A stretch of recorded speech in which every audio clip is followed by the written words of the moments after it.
All right, topping the news at 5:30, the city of Buffalo officially has a new budget for the fiscal year, which closes the $103 million deficit. It also comes with a 19% property tax increase, down from the original nearly 26% proposed hike. We are now joined by Common Council Majority Leader Leah Halton-Pope to talk more about the new budget for the city of Buffalo. So it has taken a while to get to this point, but we are now here. Can you talk about how the city council was able to finally come to an agreement on this with a slightly lower property tax increase?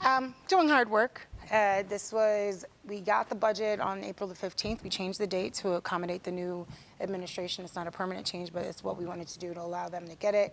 And we had public hearings, workshops, work sessions between council members, late nights. For myself, I can talk about what I did every night. Very little sleep. I think my hair got grayer. And then presenting some proposals to the administration, and they came back with 19%. When we heard from you yesterday, you spoke about the concern for your constituents. You brought up the fact that you represent people all across the socioeconomic spectrum, and that many of them might not be able to afford a hike like this. Yes. What resources are out there for those who are hearing this figure and are kind of taken aback? I mean, you can always challenge your assessment, and so that's an option that's available. And then there's several for our seniors, and those individuals in particular, there's some options. Aside from just the STAR exemption, there's enhanced STAR, there's a senior low-income tax exemption. There are other exemptions that are available. I think it's like 5 or 6 that we've been talking about over time, and so I would recommend taking advantage of that. The other option is to contact the Tax and Assessment Office, talk to Commissioner Schell and his team, and they can try to help you to reserve some funds, like being able to pay on it. The city doesn't have an option for monthly payments, regardless of people saying that's only going to be a certain amount a month. But there are some things that are available, and anything additional is going to take state remediation to do. And so that's one of the things that a few of the items that I've put in over time to protect our low income and generational homeowners. A major concern for the city of Buffalo has been the budget deficits. Does this budget finally get the books balanced here in the city? It appears so.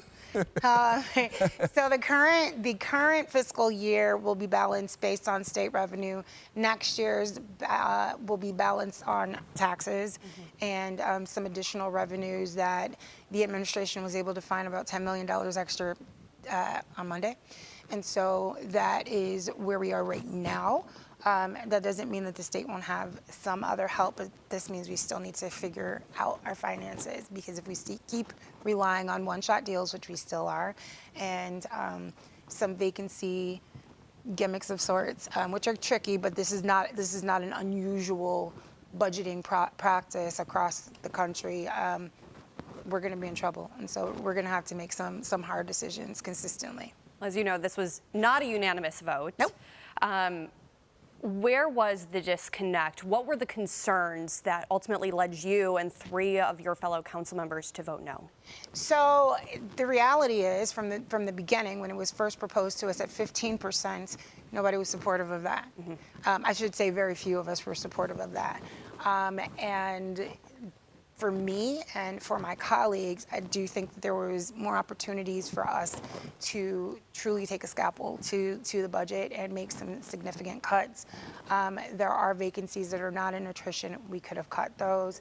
There are opportunities to cut some expenses, to move some things to a different time, to cut some salaries back.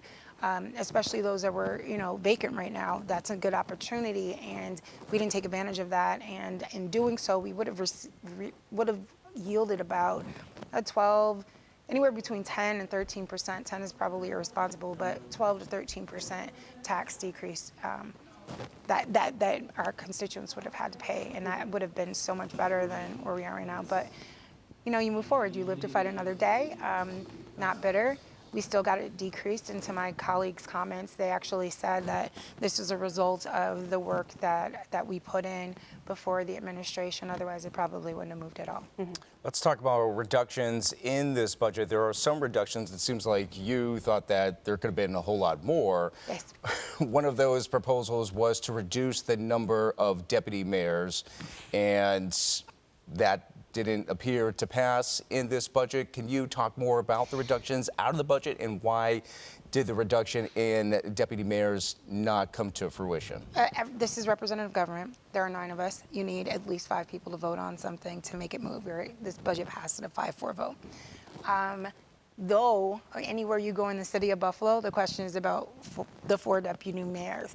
I will say that the previous interim mayor had increased director positions, which actually did similar things. So it's not an indictment on the deputy mayors, at least from my perspective. Exactly. I do think where we failed is you left those positions and you added the deputy mayors, and there was no income that was delineated within the budget that directly told us where the money was coming from to pay for that. So our constituents are paying for that. In fact, if you look at the executive line alone, just for his office, about 1 percentage point, or $1.9 million, is added to his department by itself. And that's 2.5 confidential aides, 2 executive assistants, 2 special assistants, all just to the mayor, 2 assistants to the deputy mayors, a director of special projects, a director of special events, et cetera. And so by cutting some of those positions back, we could have saved ourselves a lot. Where do we go from here? Is it a matter of now, that this budget is in place, kind of coming together and starting the communication process for next budget season? Absolutely. I think what people oftentimes forget, one, this was not a political vote, at least for me. This is about what's in the best interest of the people I represent. If I was going to do politics, then I likely would have voted the way everybody wanted me to. I think at this point now, it's making sure that we put our people first and making decisions on every single hire that we have. Is it in the budget? Is it necessary? Is this revenue generating? Is this service providing? If it isn't, why are we hiring them? And I think that that's the mindset we need to take. Are these expenses that can be bonded out? Are we going to get the capital that we need right away? Which there are some expenses that are in this budget, which you may not see play out before the end of the year, which is, part of the discussion points that were made. All right, we'll have to leave it there. Councilmember Leah Halton-Pope, thank you for making the trip here to North Buffalo from downtown Buffalo My pleasure. At City Hall. Thank you. Thank you.